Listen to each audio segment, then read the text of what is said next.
Mayong adlaw Sugbo and the rest of Central Visayas, kininausab si Rob Cabardo sa Philippine Information Agency Region 7. And welcome sa lain na sang episode sa atong programang Kapihan sa PIA. Mayong adlaw sab sa atong mga viewers and followers nga kanunay gasunod ning atong programa. Og I would also like to greet our media partners. Live di atay karon sa atong mga Facebook pages sa Philippine Information Agency Region 7. Og karong adlaw atong hisgutan ning kabahin sa Retail Treasury Bonds 28 o RTB 28 nga bag-o nga gi-issue sa Bureau of Treasury. Og aron hatagan kita og dugan pang detalye kabahin niini, atong makauban karong adlaw sa atong programa ang Regional Director mismo sa Bureau of Treasury Region 7, si Ma'am Yolanda P. Aklan, ug ang iyang kauban nga si Sir Reynold G. Barita, Chief Treasury Operations Officer sa Bureau of Treasury Region 7. Ardiol and Sir Ray, mayong adlaw kaninyong duha og welcome sa atong programang Kapihan sa PIA. Ma'am and Sir. Mayong adlaw po. Adlaw. Siguro Ardiol and Sir Reynold, siguro like to officially start our program, like isip katahuran lang sa atong mga viewers, makailang ko ninyo a very short opening statement lang siguro. Siguro we'll go first with Ardiol. Ma'am? Okay. So, ngayong hapon sa tanan usab. Kami sa Bureau of the Treasury Region 7, the Bureau of the Treasury actually is under the Department of Finance, no? So, pinaagi sa Bureau of the Treasury, kaning nag-issue mi og retail treasury bonds. Kaning retail treasury bonds, kani siya, instrumento ni siya, debt instrument na siya sa gobyerno na gi-issue aron makalikom o makakuha o maka-generate of funds para gamiton sa mga proyekto sa gobyerno. So pinaagi sa Bureau of the Treasury, we are the issuer of the Bureau of the Retail Treasury Bonds. Kani retail treasury bonds, mura ba na siya kung sa private stock market? Sa ato sa gobyerno is bonds, no? So, gitawag po ni siyang retail, kay gi-retail ni siya, marag minudo ba? Kung sa atong words dili sa Bisaya is gi-minudo.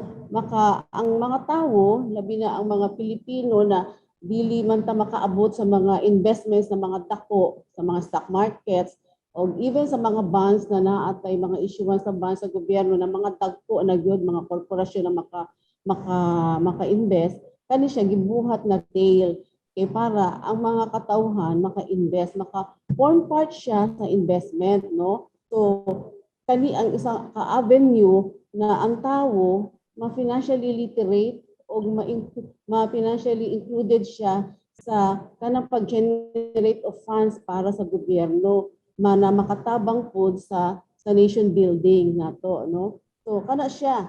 So pinaagi ng among pinaka-lead officer, si National Treasurer of the Philippines. We are here sa Cebu, Bureau of the Treasury Region 7 na mag-disseminate of information about these retail treasury bonds, no? So we also with our partners in issuing the retail treasury bonds 28 kasi kani siya 28 issuance na siya kaya bitaw nagitawag na siyang RTB 28 kay ika-28 na issuance na siya. So meaning naanatay mga previous issuances na nakatabang sa pag-generate ng funds para gamiton sa mga priority programs ng gobyerno. So karong panahon na ang RTB 28 ang priority programs ani kay kanang mga sa agrikultura labi na sa panahon karon ni ng atong presidente na si Bongbong Marcos kani yang gitutukan ng agrikultura eduka po nato sa mga sa pandemic ng COVID, no? Ano siya. So the success of the issuance is very talaga critical para kay tungod para ni sa ato tanan, ano? Dili ba ni siya para sa usa ka tawo lang. So kaning treasury bonds mura ni siya equal footings po din siya sa mga borrowings nato sa nasa laing nasod. So, di ba naaman tay local o kani siya mahulog na local borrowings. Okay. Dili man na sa Pilipinas o kanang ang ubang mga pero pwede po na maka-invest ang mga Pilipino na nasa laing nasod. Pero this is a local borrowings from the Filipino people, no? So, ang mga foreign borrowings po sa mga laing nasod. So, wala kay kani siya may mga features na dili ta mahadlo kay ang mga features ani kay nindot kaayo. So later on we will talk about that. So that's all kanang ang retail treasury bonds is kanang obligasyon na paagi programa sa gobyerno na naghatag og kanang nag-cater og investments from the people aron makakuha og pondo, maka-generate og pondo para gamiton sa pagpadagan sa gobyerno. Ano siya? Okay. Thank you, RD. And also, we would like to hear po, from Sir Reynold. Sir? Mura gihurot naman ni mo. Mangyalan daw. So ako lang ipa-apas nga kining proyekto sa RTB 28 usa sa pagsuporta sa panggobyerno ni BBM. O ang pangutana nganong mo invest sa RTB na atay mga unom karason nganong mo invest. So kini para sa mga individual investors, sa mga corporations or mga institution. So kining advantage sa RTB mao ang affordability, so affordable. So indicator na siya mo na gingon ni Ma'am Yuli ganiya sa mga individual, pwede sa ordinary nga tao, pwede siya minudo, so convenient po siya.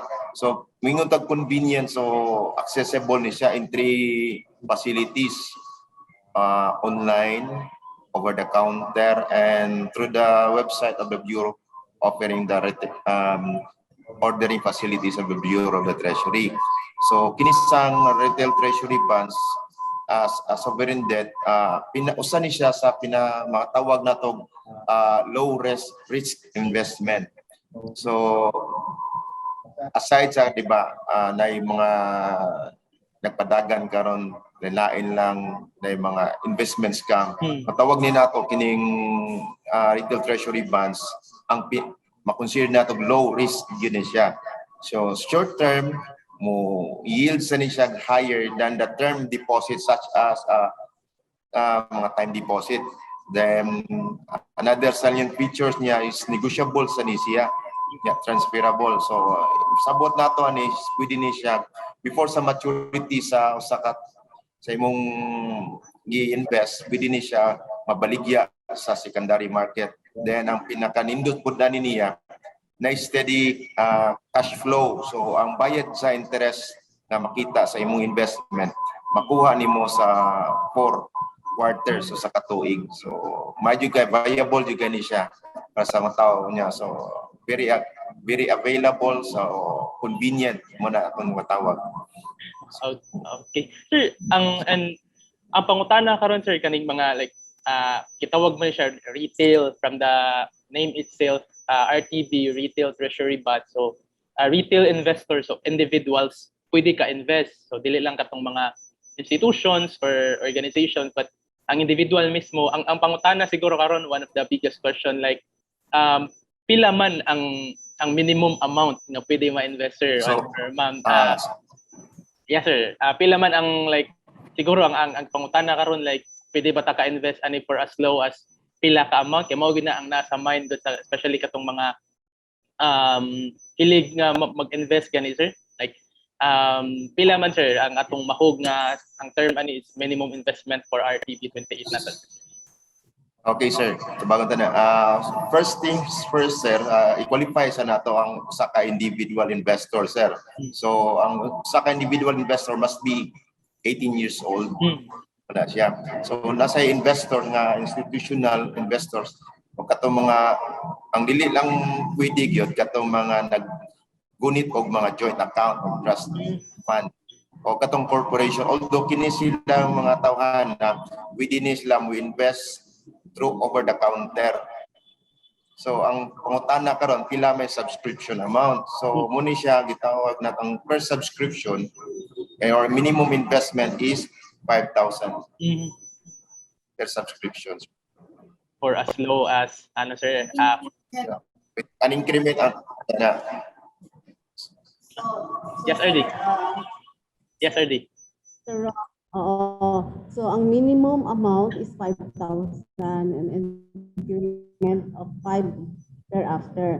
So meaning 5,000, 10,000, 15,000, 20,000, and so on, no? So ano siya. But then sa kanang online ordering facility na mo, ang investment dito is 5,000 ang minimum up to 500,000 only. So ang dawaton sa online and ordering facility, no? Ngayon, pero pwede ka mag-invest ng multiple investment na procurement ba? For example, naka 500,000 na ka. So pwede ba ka mag-usab o invest na 500? Basta ang kanang maximum niya sa nadawaton is 500. Pero you can have multiple 500,000 kung naa kay daghang kwarta, no? Ana siya. Okay. RD, in terms sa kaning investing period na to, RD, kay lain pud nga pangutana siguro if natay mga viewers karon sa atong programa nga mahiligon pud mo invest, kanang padayon na ba ni ang like pwede na ba sila ka-invest karon until kanus-ama ni mahug nga mahuman ang kaning inyong offering or kaning issuance niyo for RTB 28, RD? Yes, okay. Thank you for that question, Sir Rob. So, ang offering period started August 23, no? August 23, 2022, and it will end on September 2, 2022. So, we encourage everybody na kanang gamiton gid ng offering period na August 23 to September 2. Okay, diri makuha nimo ang the whole amount of 5.75% interest.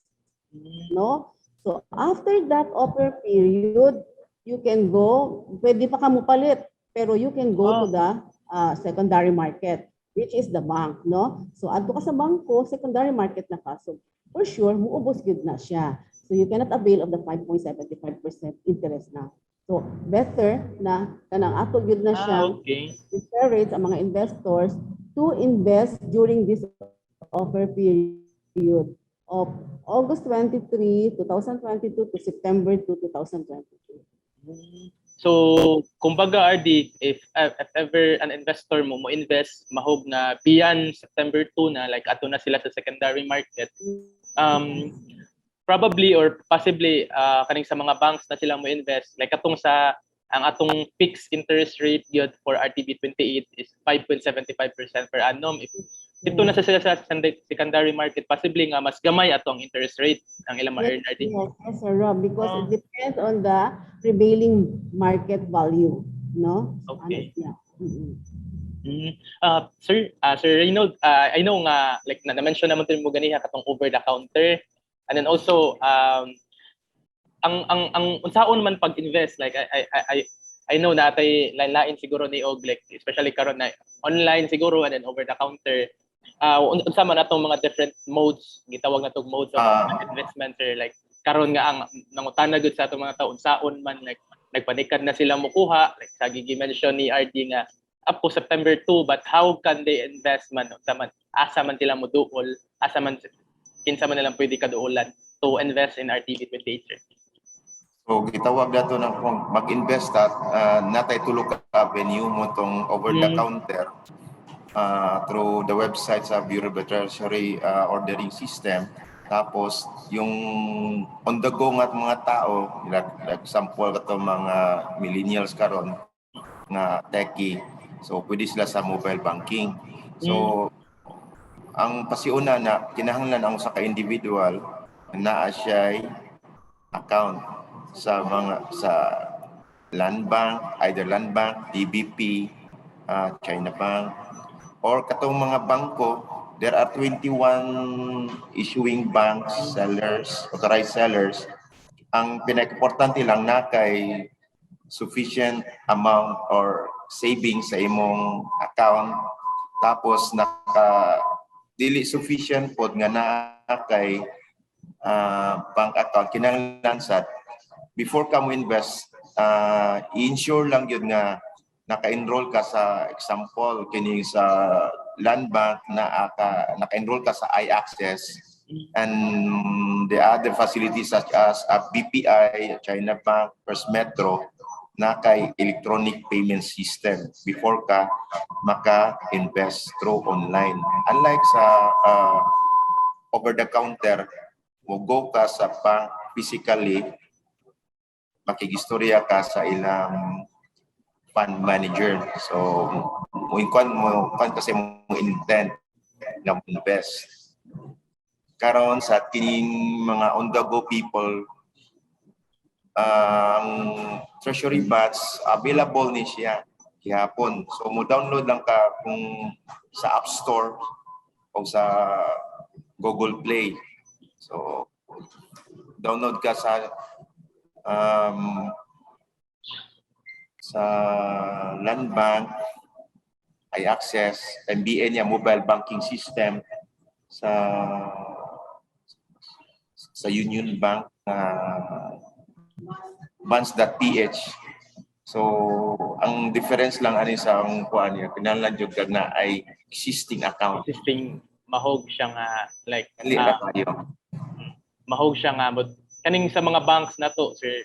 Mahog ni sila nga maoy authorized selling agent. Sakto ba, sir? Like Yes, sir. kamo agi dili ka kapalit largo RD o like for example ako ganahan ko invest ko ani kani nga specific amount largo ko di na siya pwede like dapat na kay mo agi nga murag agent kuno hay which is mao ni ang mga bangko nga may mo Sir. handle sa imong investment, sir. Pwede siya, sir, kanang Okay. ingon, sir, o counter. Okay. Karon kung ari ka sa mobile banking, sir, pwede ka mo invest diretso, sir. Okay. Yes, sir. So ang naka-convenient lang ani, sir, available ni siya 24/7 unless nga kuha na sa Eurobelt Treasury kay fully subscribed na siya. So there are two reasons lang yun nga ma-decline ang imong investment such as nga note ng kagpundo, insufficient imong funds, tapos wa kag gihatagaan sa Bureau of the Treasury o allocation para sa imong kay na oversubscribed. Okay. Thank you, sir. RD, kani naka-mention ka ganiha, the RTB 28 is ika-28 ka nga issuance sa government sa inyo sa Bureau of Treasury sa kaning retail treasury bonds. Unsay mahog nga frequency nga pag kanang mo issue mo og retail treasury bonds, RD, like is it annual ba ni RD or like unsay gitan-aw ninyo ani like kung when mo issue og retail treasury bonds, RD? Kaning pag-issue ng RTBs, the 28 issuance na gini siya, no? Actually, we have the 27th issuance only last March. So, Okay. siya nahulog na kanang annually, we have one issuance, siya. It depends upon the needs of the government. Then, for some, it depends upon the government or kung kinahanglan tang mag-issue o kanang unsay mga priority programs nato nakagamitan siya. So it comes in once a year or maybe twice or thrice a year, no? It depends, no? It depends on that. So Yes, RD. in addition to that, in addition sa how to invest, Mr. Reynold ganiha na we have the OTC over the counter transactions, we have the online ordering facility with our website, www.treasury.gov.ph, and also the mobile applications, no? So of different issuing banks na siya, so selling banks. So for the over the counter, the investors will be required to open a peso account, no? So or may existing account, peso account na ba sila with the selling agent. For example, you have the China Bank Hub, no? So kung naa ka na existing peso account with the selling agent China Bank Hub, where your interest and the principal payment of your investment will be made, no? So, mo adto ka sa China Bank Hub, kaog ka ng RTB 28. So, they will attend to you for that matter, no? Then investors must submit to the selling agent with all the requirements, no? Dili siya hassle ng mga requirements. So siyempre importante man gyud na naatay may mga documentations, no? And everything naman talaga naatay documentation. So we have the application to purchase and all client information sheet lang na mag-certify na ikaw gyud na siya, di ba? So then the investors must pay the selling agent the amount due for the RTB, no, na purchase mo. So walang fee yan, ha, walang fee, walang application fee, no. Then at the time of purchase, the selling agent will issue an acknowledgement receipt. So pag naka-procure na ka, naka-okay na ka, so ang selling agent, the China Bank will issue an acknowledgement receipt or official receipt for your investment. Then the investors, after that, siguro, ang settlement date man gyud nato diri is September 7, no? If everything is okay na, nag-stop na ang kanang offering period. And by the way, on a note lang, no, ang offering period is August 23 to September 2, but the Bureau of the Treasury has the discretion to stop it even wala pang September 2. Kay tungod sa kung naabot na ba ang naabot na ang naabot na ang kanang amount na gusto gyud na makuha sa gobyerno. Okay, nganong ana, no? Kay kana ang atong gobyerno naa magyud na siya mga before ni siya i-issue na apod may plano para sa pagbayad. So dili man na ingon na kanang nag-issue lang ta ng issue, wala tay plano kung saon nato pagbayad ana, lisod pud ana, di ba? So naapod na siya plano para pag-abot sa panahon na 5 years, 5.5 years, it will be on 2028, September 7, 2028, naabat pa pambayad ana, naagid na siya pirmi. Dili appeal po na sa pagplano, no? So the investors upon receipt, upon confirmation of the kanang investment niya, after a week siguro or 10 days after the settlement date, pwede siya mabalik sa o tawagan ba siya o email sa iya ang confirmation of sale, no? Kaya na-register naman na ang procurement niya, na-register na sa among NROS. Ang NROS is National Registry of Scriptless Securities. Kaya karon scriptless naman ta. Dili mo na ta ka ng certificated. Wala naman to certificated na mga no, so scriptless na siya. So naa siya confirmation of sale na madawat from the selling agent, the bank, China Cap. Pwede na siyang i-email sa iya, pwede na siyang paadtuon sa bangko para kuhaon niya. So maybe after 10 days after the settlement date, no? So sa online ordering facility naman po, you have to log on the www.treasury.gov.ph, no? So click the ordering facility there and everything will be given to you. No, very accessible, very understandable.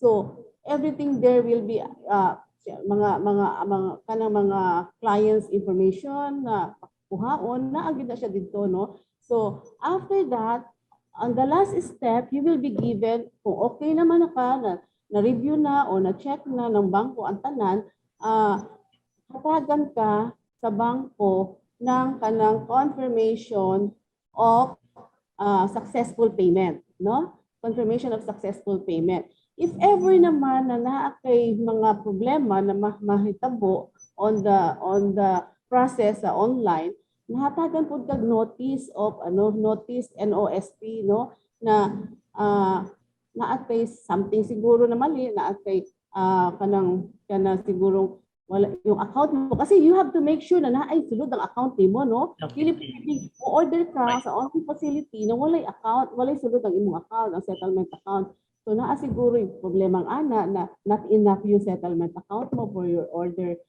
bonds, or na ay mga incorrect or kanang unanswered na fields doon sa mga kinahanglan na i-answer. So ano yung mga rejections, no? Pero kanang mo dili gyud siya pwedeng i-reject kung gusto mo talaga, kung gusto mo or imo gyud nang gusto na mag-invest, no?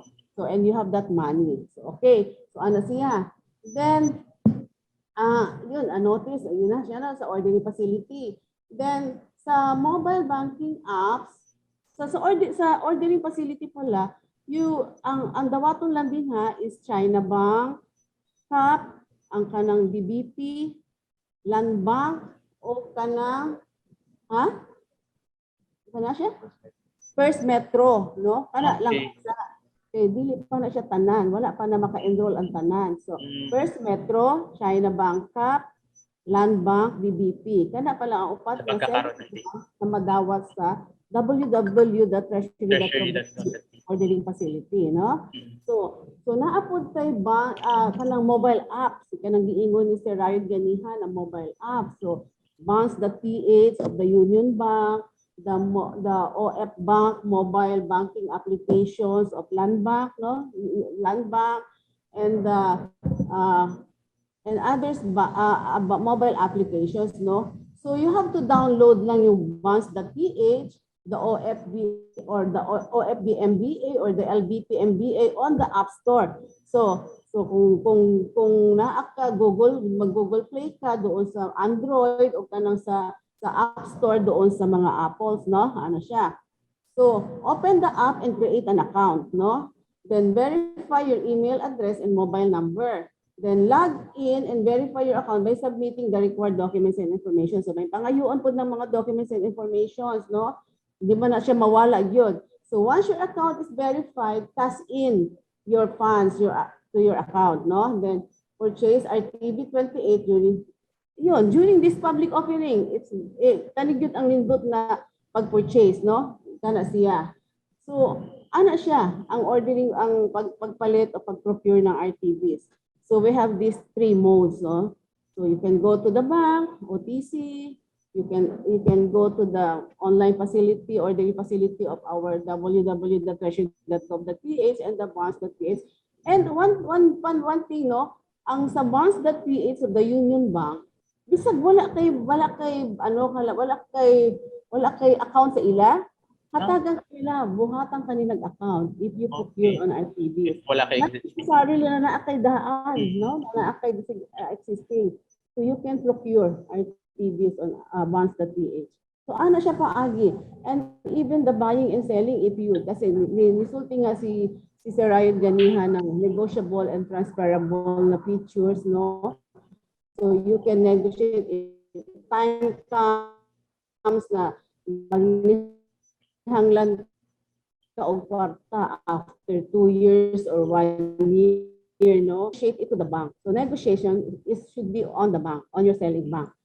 You cannot negotiate it on the mobile apps or kanang ordering facility, no? So you can go to the banks and tell them na I need the money for any emergency, for example, then you can negotiate it to sell it, no? Sell it, not pre-termination. Kasi kung pre-termination, just like yung mga time deposit that you need to terminate, ano, hindi.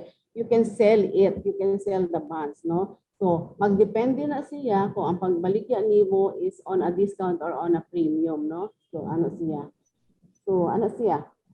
So aside sa like dili patidyos ang requirements RD, dili sa babalaka kung gusto mo invest kay naatay tulo ka nagkalalain nga pamaagi nga pwede maka-invest, so it makes nga convenient ko siya nga type of investment. Like maastan sad nako RD, like pila ang napatay gi-target ang government, kung pila ang atong target nga total nga ma-issue ni kinaka-mention man ka nga until nga muhunong na ang government katong gusto niya nga i-issue, pila ang target RD? Actually, ang minimum target is 30 billion. No? Okay. 30 billion, but kasagaran yun na siya masurpass. For example, kanang RTV 27, ano? Just the same 30 billion o 60 billion ba to siya? But we raised 458 billion, no? 30 billion to, tama, 30 billion to siya. But we had 458 billion. RTV 27. Okay, thank you. But Ardiol and Sir Reynold, no, I know nga napatatay mga uban pa nga kanang mga detalye kabahin ganitong RTV 28 kay ubay naman pud to inyong na-share, but sa atong programa napopost naman natong oras, wala naman tayo oras, but para lang tapuson, official nga tapuson na natong programa RD and Sir, tagaan lang tamog higayon to give your parting message. Tagaan tamog higayon siguro to like to urge or encourage our Filipinos, the investing public, our retail investors to look this RTV 28 and invest kay based sa inyo kipang share ganiha. It is kaning guaranteed low risk and dili ra sad kayo hassle and convenient. Siguro ari ta mag-una ni RD Ardiol. Go ahead, ma'am. Sige, Sir Rob. Thank you for inviting us to be able for us to say our or to tell the people with regards this issuance of RTVs no ng gobyerno. So, kana siya i-encourage na mo ang mga katauhan na atong i-patronize ning atong treasury bonds no. Ang treasury bonds compared sa savings bonds or other term investment facility sa mga bangko mas taas ang kanang interest na ihatag no. At the same time makahatag ni siya og kanang value of savings no sa mga tao no, and at the same time and most of all yung nationalistic impact niya na makahatag ka o makakontribute ang usa ka tawo even for just 5,000 makakontribute ka sa pagpalambo sa atong gobyerno sa mga proyekto niya. That's why it was tagged as tulong-sulong tayo sa pagbangon. Ano? It was tagged tulong-sulong sa pagbangon. RTV 28, tulong-sulong sa pagbangon. And one thing more pala, before we forget, no, Sir Rap, naabot tayo switch, kanang switch na sinasabi, switch or swap, kanang mga eligible bondholder before, na sila FXTN 1057, RTV 0511, FXTN 1058 or RTV 310 na gigunitan nga gihold ana siya, pwede siya exchange for this RTV 28. So, muadto lang sila sa bangko that they would like to have this exchange or switch facility of this RTV na akong gigunitan to RTV 28, no? So ano siya? So the same, ang kanang madawat nilang interest, accrued interest from the time ng last coupon or interest payment was given to them up to September 7, makuha nila ang interest na no? And then they will start on that RTV 28 na. They will, wala na sa ila to, RTV 28 na ilang gihold, no? So ano siya? Then they will just have to go to the bank, no? And so kana lang man gyud ang among sa RTV, the best investment facility, sound investment and an avenue to help yourself for better and safer tomorrow, and also an avenue for you to be a contributory factor for the development of our country, no? So ana siya, Sir Rob, no? Oh, thank you for inviting us. Okay? Okay. Thank you, RD. Sir Reynold, sir, ang inyong parting message, sir, message to our interesting public. Salamat mi sa inyong ahensya nga Philippine Information Agency. In behalf sa amo directors, Ma'am Yolanda Piaklan, salamat mi sa pag-imbitar ninyo og nalami apas gamay bahin sa atong mga gusto mo sa ugotro sa channel sa online ordering facilities. Ato lang hinumduman nga ang ordering magsugod sa August 25 sa alas 2 sa hapon ug mahuman sa pizza 2 sa Setyembre alas August 23 2 p.m. nya mo end siya September 2 at 4 p.m. sa online facilities ni namo. So mag-take note lang tayo para sa kita maawahi. So the earlier the better. So ang ako lang awag sa isig katawang Pilipino para nato ang atong nasod nation building kini mga programa ni BBM. Okay, Sir Reynold. Thank you, Sir, no, sa hinaot po to sa atong mga nagtan-aw karon sa atong programa o katong mga ganahan mo invest, hinaot unta nga makakita sila ni sa advantage aning atong RTV 28 RD, sir, sa kaning kayuhan nga mahatag pud ani kay as you have said ganiha, sa pinaagi kaning RTV 28 dili lang ta maka-save and maka-invest, at the same time we can also help our nation, we can participate in nation building. Okay. So, RD and Sir Reynold, in behalf of our regional head sa PIA 7, Ma'am Payet Renyan, pasalamat kaninyong duha for accepting our invitation nga mag-guest sa ating programa karong adlaw. Ang sa panghatag og mga mahinungdanon na information kabayan sa atong topic about aning RTV 28. Once again, Ma'am Yolanda P. Aklan, Regional Director sa Bureau of Treasury Region 7, and Sir Reynold G. Barita, Chief Treasury Operations Officer sa Bureau of Treasury Region 7. Daghang salamat kaninyong duha. And that ends our... Thank you, ma'am. And that ends our kapihan sa PIA. Nang hinaot mi nga doon na kamoy naputlo nga mayong impormasyon gikan sa inyong gobyerno. Kami sa PIA andam moalagad kaninyo sa paghatod og maayong balita. Until next week mga higala, kini si Rob Cabardo sa Philippine Information Agency, Central Visayas. Mayang adlaw.